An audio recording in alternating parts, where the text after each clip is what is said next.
एक बार फिर से आपका इस YouTube चैनल पर से हार्दिक अभिनंदन करता हूँ।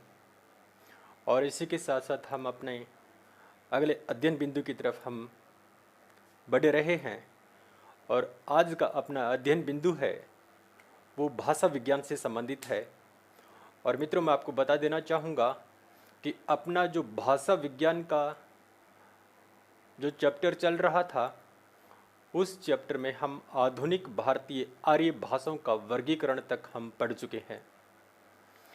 तो आज का अपना जो विषय है, उस विषय में हम चर्चा करेंगे जो हमारे पाठ्यक्रम में जितने भी बिंदु जुड़े हुए हैं या अध्ययन के बिंदु जुड़े हुए हैं, उनके बारे में हम चर्चा करेंगे। और वो मुख्य रूप से चर्चा का विषय रहेगा वो अपना है हिंदी की कौन कौन सी बोलियां हैं, उन्हीं के बारे में हम आज तार्किक व्याख्यान करेंगे। तो साथियों, मेरे प्यारे विद्यार्थियों, मैं आपको बता देना चाहूँगा कि हम आधुनिक भारतीय आर्य भाषाओं का वर्गीकरण पढ़ते समय हमने शोरसेनी अपभ्रंश की चर्चा करी थी। और उस शोरसेनी अपभ्रंश से हमारे सामने बहुत सारी बोलियां बाहर निकल के आती हैं। तो हम उन्हीं बोलियों का अध्ययन करेंगे। तो मित्रों, आइए हम वापस अपने अध्ययन बिंदु की तरफ मुखातिब होते हैं। और अपना अध्ययन बिंदु अपना है शोरसेनी अपभ्रंश से शोरसेनी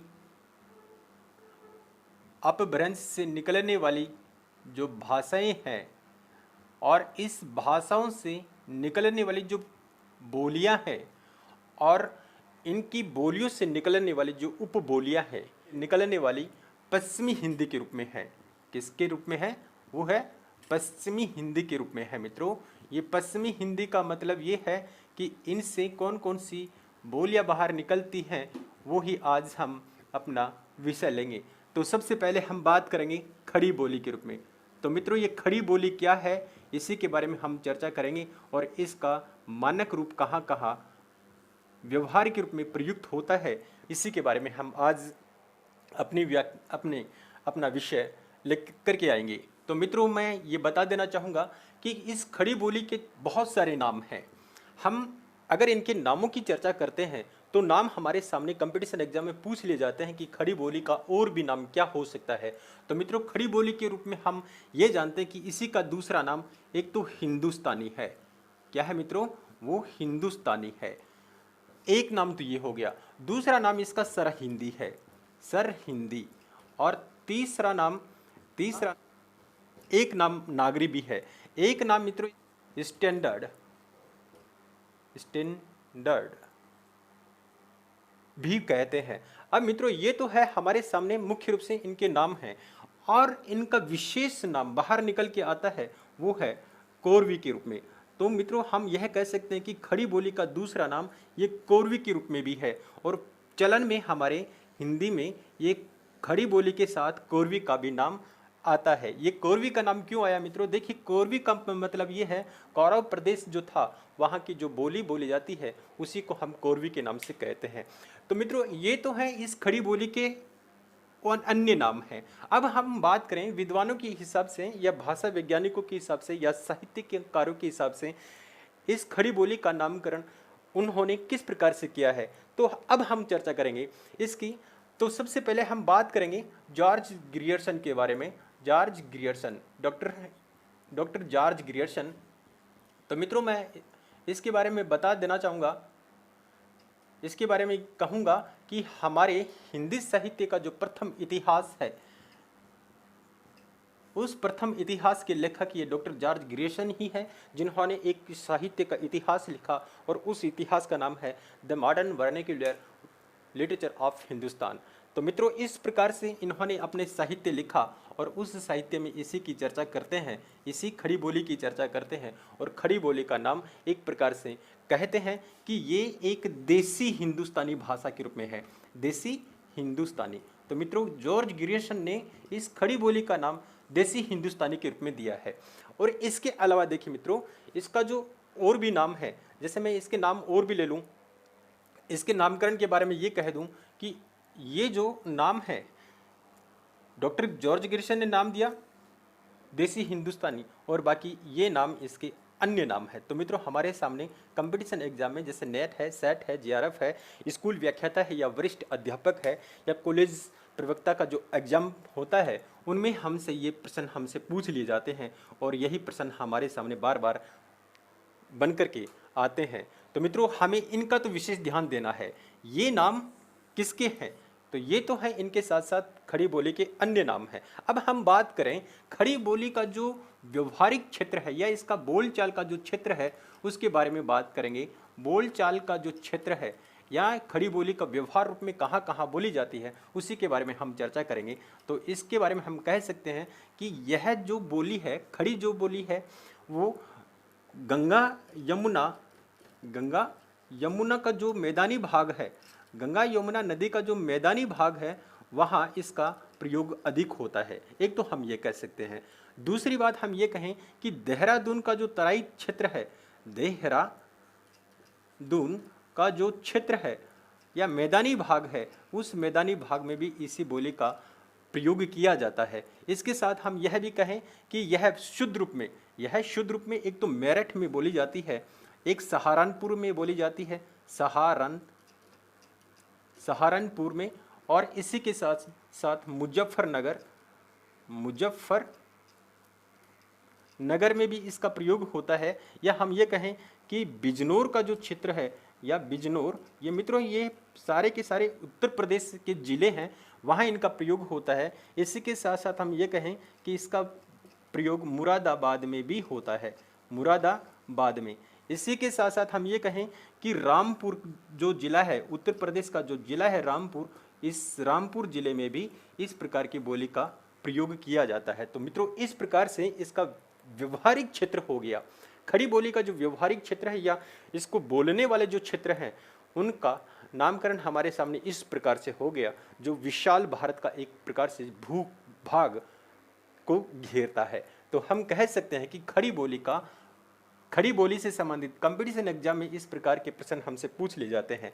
अब दूसरी बात, महत्वपूर्ण बात यह है कि इस खड़ी बोली के माध्यम से हम यह कह सकते हैं, या खड़ी बोली में यह हम इस बात को भी ऐड कर सकते हैं कि इसका जो साहित्यिक रूप है वो पवाड़े के रूप में है। तो कई बार हमसे पूछ लिया जाता है खड़ी बोली में मुख्य रूप से किस प्रकार का साहित्य हमारे सामने दिखाई देता है। तो मित्रों, ये पवाड़े के रूप में हमारे सामने साहित्य दिखाई देता है। अब रही बात इसके व्याकरणिक दृष्टिकोण से अब हम बात करें तो मित्रों, व्याकरणिक दृष्टिकोण से हमारे सामने भाषाओं के जो वर्ग बनते हैं वो मुख्य रूप से 4 प्रकार से बनते हैं। एक तो है अकार प्रधान, एक है उकार प्रधान, एक है ओकार प्रधान, और एक है आकार प्रधान। तो इस प्रकार से बोलियों के जो रूप बनते हैं वो 4 प्रकार के बनते हैं। ये रूप किस प्रकार से? इस प्रकार से बनते हैं मित्रों कि जो क्रिया का रूप होता है, किसका? जो क्रिया का रूप है, और उसके साथ जो क्रिया के रूप के साथ साथ हम सहायक क्रियाओं का प्रयोग करते हैं, तो उसमें मुख्य रूप से हम आ की मात्रा का इस्तेमाल करते हैं। क्या करते हैं? आ की मात्रा का ही प्रयोग करते हैं, और आ की मात्रा का प्रयोग करने के कारण इसी बोली को या इस खड़ी बोली को हम कहते हैं कि ये आकार प्रधान है। किस प्रकार की है? आकार प्रधान बोली है। तो इस प्रकार के महत्वपूर्ण प्रश्न भी हमारे सामने आते हैं कि खड़ी बोली का व्याकरणिक रूप किस प्रकार का है, तो हम कहेंगे इसका रूप आकार प्रधान है। ये आकार प्रधान कैसे? जैसे हम हिंदी का एक वाक्य लेते हैं और वो वाक्य हम किसी भी वाक्य को हम चयन करके यहाँ पेश कर सकते हैं। जैसे मैं पढ़ रहा हूँ, मैंने ये कहा, हमने एग्जाम्पल ये लिया, मैं पढ़ रहा हूँ। तो मित्रों, इसमें ये देखिए ये क्या है, ये आ की मात्रा इसमें जुड़ी हुई है। तो इसका मतलब ये आ की मात्रा जुड़ी हुई होने के कारण इसी खड़ी बोली को मित्रों ये आकार प्रधान के रूप में संबोधित किया जाता है। तो मित्रों, इस प्रकार से तो है ये खड़ी बोली का एक प्रकार का रूप। और वर्तमान समय में ये खड़ी बोली का जो साहित्यिक रूप है वो हमारे हिंदी साहित्य का आधुनिक युग है, जैसे भारतेंदु युग है, उस भारतेंदु युग से ही इसका चलन होने लगता है। अब रही बात, देखिए मित्रों, इसकी महत्वपूर्ण बात यह है कि सबसे पहले इस खड़ी बोली का प्रयोग किसने किया? खड़ी बोली का सबसे पहले इस खड़ी बोली का सबसे पहले प्रयोग किसने किया या इसका नामकरण किसने किया, यह सबसे महत्वपूर्ण बात है। और यही हमारे सामने एक बहुत महत्वपूर्ण प्रश्न बनकर के हमारे सामने आता है, वो है इसका सर्वप्रथम प्रयोग। देखिए मित्रों, इसका सर्वप्रथम प्रयोग हमने बताया कि आधुनिक युग से शुरू होता है। तो इसका प्रथम प्रयोग करने वाले हमारे सामने लल्लू लाल जी होते हैं। कौन होते हैं? लल्लू लाल जी होते हैं। मैं नाम लिख रहा हूं, उनका नाम होता है लल्लू लाल जी हैं। और इन्होंने एक पुस्तक लिखी और वो पुस्तक की रचना 1803 ईस्वी में की और इस पुस्तक का नाम था प्रेम सागर। तो मित्रों, हम कह सकते हैं कि लल्लू लाल ने जो पुस्तक लिखी थी उस पुस्तक का नाम था प्रेम सागर और उसी प्रेम सागर की भूमिका में खड़ी बोली का नामकरण किया था। इस प्रकार से खड़ी बोली के महत्वपूर्ण प्रश्न हमारे सामने प्रकट होते हैं। अब आगे देखिए, बोली का चयन करेंगे वो है ब्रज भाषा के रूप में। देखिए मित्रों, ब्रज भाषा बहुत महत्वपूर्ण भाषा है और ब्रज भाषा के बारे में कहा जाता है कि ये समस्त भाषाओं की एक प्रकार से कुंजी का कार्य करता है। कुंजी का कार्य का मतलब ये है कि इस भाषा से हमारी जो मानक हिंदी का रूप बनता है वो मुख्य रूप से ब्रज भाषा से निर्धारित होता है। या हम कह सकते हैं कि ब्रज भाषा में जिस प्रकार के लक्षण होते हैं वो सारी की सारी भाषाओं से उसका संपर्क बना हुआ है। इसलिए इसके नाम भी अलग अलग हैं, क्षेत्र विशेष के आधार पर इनके नामकरण भी अलग अलग हैं। तो उनके बारे में हम आज अच्छी तरह से पढ़ेंगे। अगला है अपना ब्रज भाषा। देखिए मित्रों, ये ब्रज भाषा क्या है, इसका क्षेत्र विस्तार क्या है, या हम ये कहें कि इसका जो व्यवहारिक क्षेत्र है वो कौन सा है। तो मित्रों, ब्रज भाषा के बारे में हम यह कह सकते हैं कि जो ब्रज भूमि थी या ब्रज मंडल था या ब्रज प्रदेश है, उस ब्रज प्रदेश के आसपास जितने भी क्षेत्र शामिल होते हैं उनमें ये ब्रज भाषा आ जाती है। या हम कहें कि इतना बड़ा क्षेत्र, कितना बड़ा क्षेत्र, हमारे उस राजस्थान की सीमा भी, हम इस क्षेत्र से हमारे राजस्थान की भी सीमा सटी हुई है।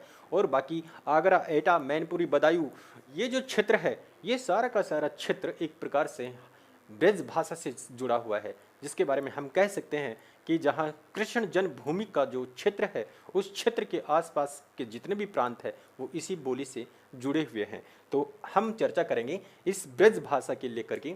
तो मित्रों, सबसे पहले हम नामकरण पढ़ेंगे कि इसके नामकरण क्या क्या है, इसके नाम क्या क्या है, इसके नाम क्या क्या है। क्षेत्र विशेष के आधार पर इस भाषा के अलग अलग नाम बन जाते हैं, या हम कहें कि इस भाषा की उपबोलियां अलग अलग प्रकार से बन जाती हैं।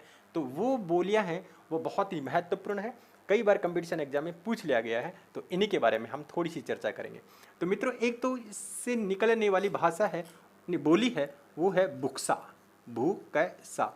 और इस बुक्सा का नाम एक प्रकार से ब्रज भाषा ही है और इस ब्रज भाषा का नाम ये बुक्सा हो गया। और बुक्सा का व्यवहार कहाँ होता है वो देखिए, बुक्सा का व्यवहार होता है मित्रों ये नैनीताल में होता है। नैनीताल के लोग जिस प्रकार की बोली बोलते हैं उस बोली का नाम ब्रज भाषा का ही एक उपभाग है जिसका नाम है बुक्सा। अब इसका दूसरा नाम है अंतर्वेदी। अंतर्वेदी नाम क्यों पड़ा मित्रों? अंतर्वेदी नाम इसलिए पड़ा क्योंकि ये मध्य भारत की एक बहुत बड़ी बोली है, इसका नाम अंतर्वेदी भी है। और इस अंतर्वेदी का चलन कहाँ कहाँ है वो देखिए, एटा, मैनपुरी, बरेली। इस प्रकार से इस क्षेत्र में जो जिस प्रकार की बोली बोली जाती है उस बोली विशेष का नाम ब्रज भाषा की ही एक उपबोली है जिसका नाम है अंतर्वेदी। अब हम बात करें दूसरी, ये ग्वालियरी के नाम से भी,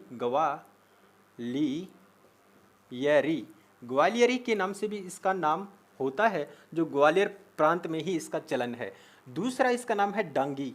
तो मित्रों, ये डांगी कहाँ बोली जाती है? डांगी हमारे राजस्थान प्रांत में जो ब्रज भाषा का जो क्षेत्र से सटा हुआ क्षेत्र है वहाँ इसका प्रयोग होता है। जैसे हम कहें कि धौलपुर जो हमारे राजस्थान का जो जिला है, धौलपुर, और पूर्वी जो जयपुरी क्षेत्र है, पूर्वी जयपुर का जो क्षेत्र है उस जयपुरी क्षेत्र में ये डांगी बोली का प्रयोग होता है।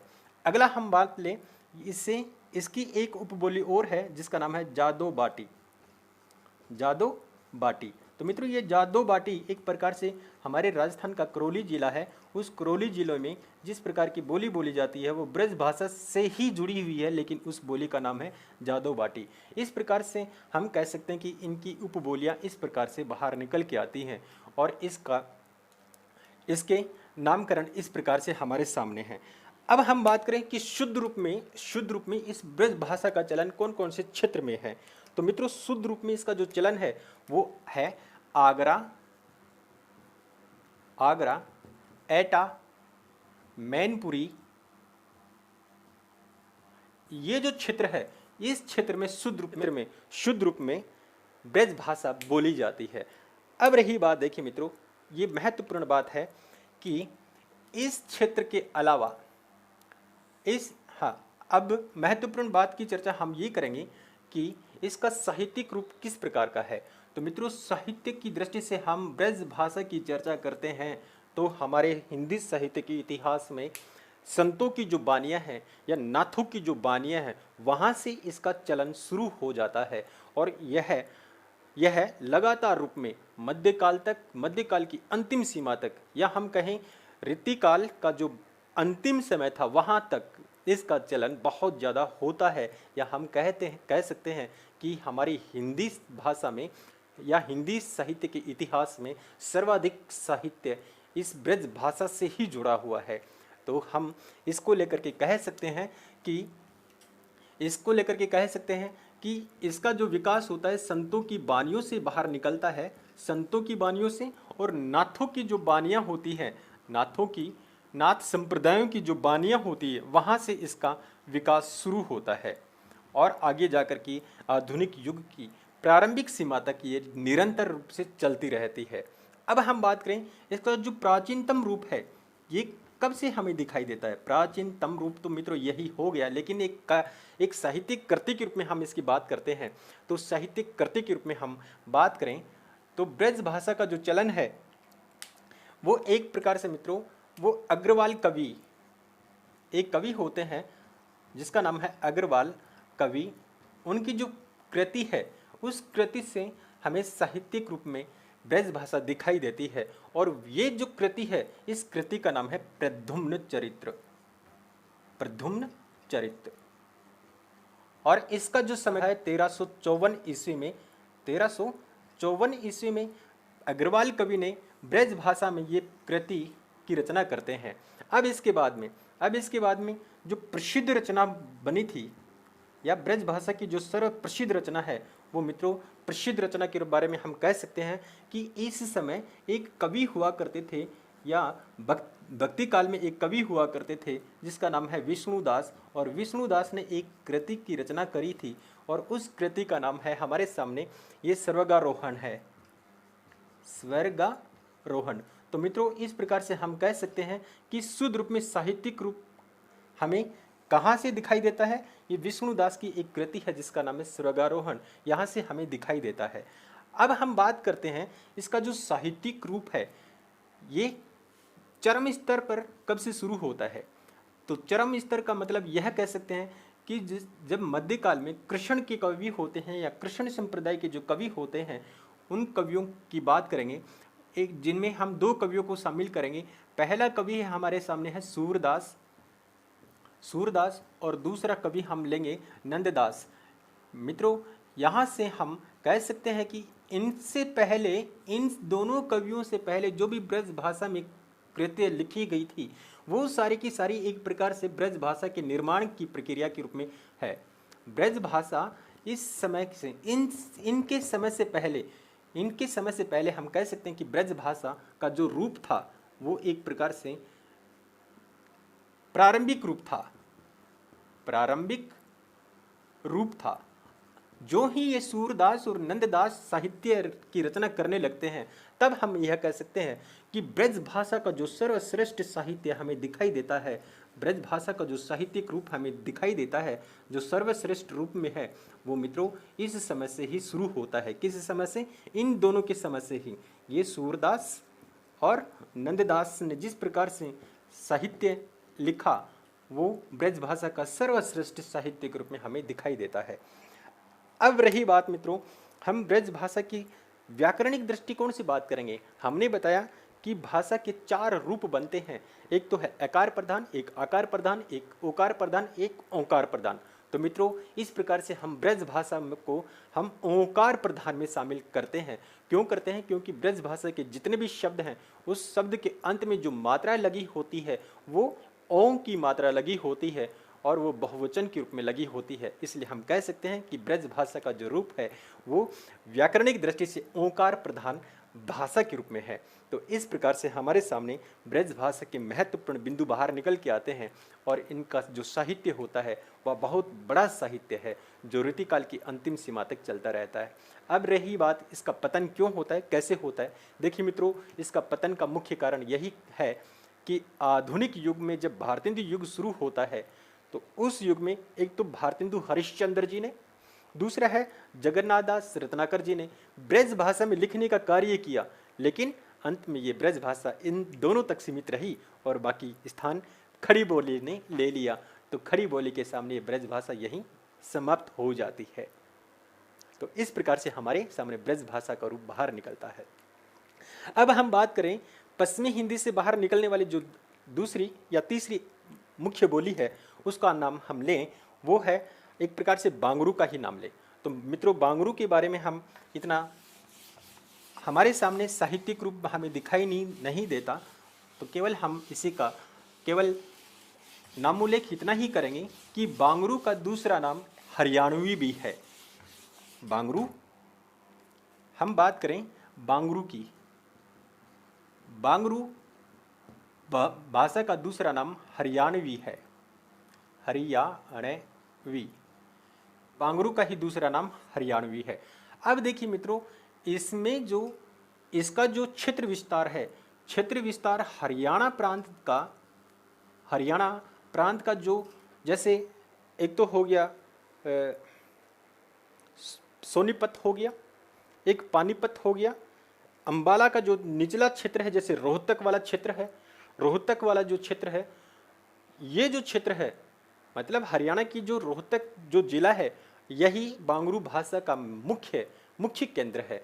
और इस भाषा में मुख्य रूप से या इस प्रकार की बोली में मुख्य रूप से एक ही प्रकार का साहित्य हमें दिखाई देता है और वो साहित्य है लोक साहित्य के रूप में है। और आजकल इस लोक साहित्य की बहुत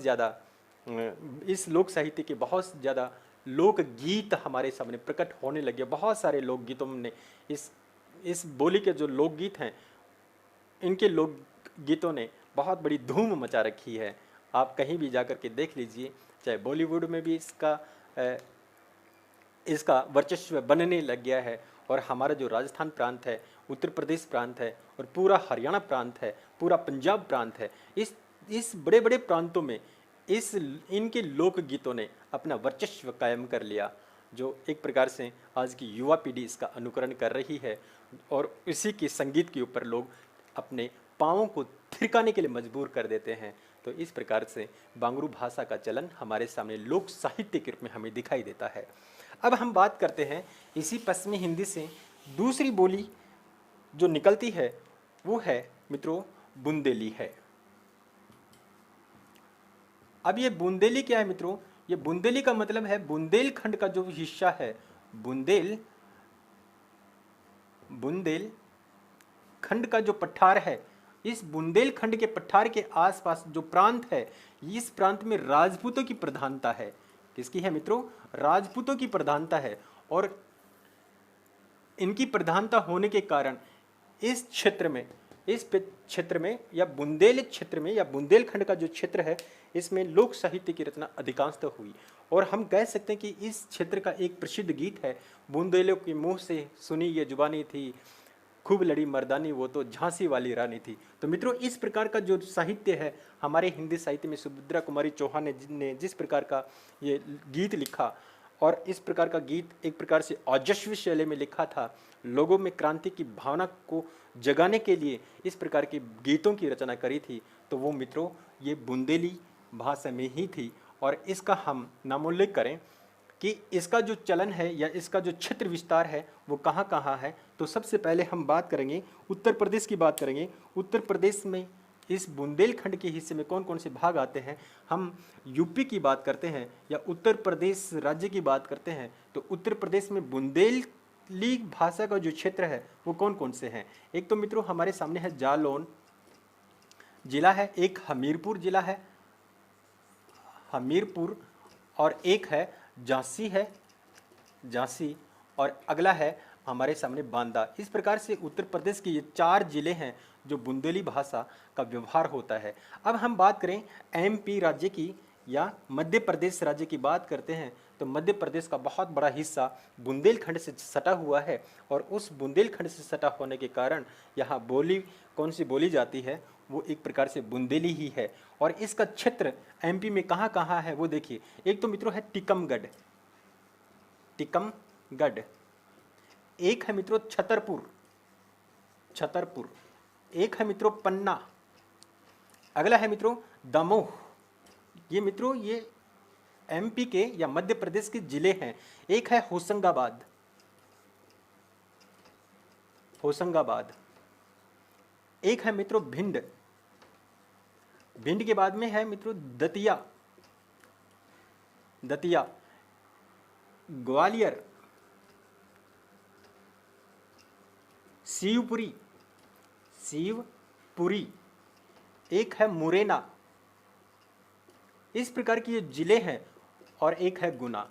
इस प्रकार के मित्रों ये जिले हैं, ये एमपी के जिले हैं, और इन जिलों में और यूपी के इन 4 जिलों में इस बोली का ही चलन है। तो मित्रों इस प्रकार से बुंदेली भाषा का जो व्यवहारिक रूप है या बोलचाल का जो रूप है हमारे सामने इस प्रकार से है। तो हम यह कह सकते हैं कि बुंदेली भाषा में या बुंदेली भाषा का जो प्रांत है या उसका क्षेत्र विस्तार है, इस क्षेत्र से हमारे हिंदी साहित्य में बहुत मुख्य कवि आए हैं या प्रसिद्ध कवि इस क्षेत्र से जुड़े हुए हैं।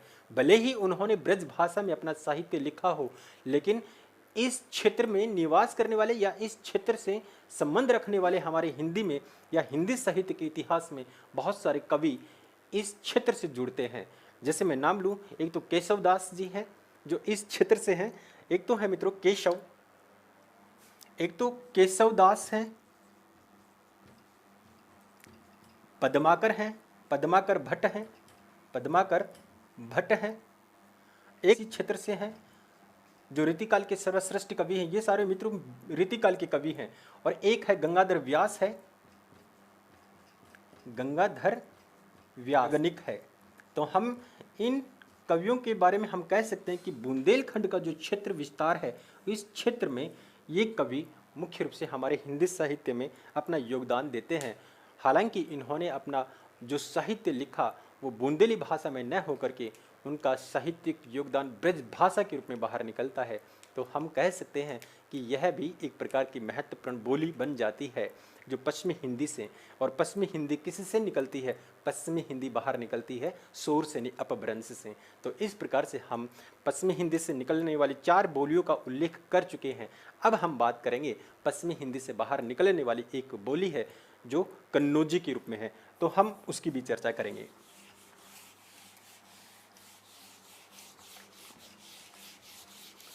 अब देखिए मित्रों, ये कन्नौजी जो भाषा है, अब हम बात करेंगे कन्नौजी जो बोली है इसका जो क्षेत्र विस्तार है ये कहाँ है। इसका जो क्षेत्र विस्तार है मित्रों ये है कान्यकुब्ज। पहले हम इसके प्राचीन नाम की बात करते हैं।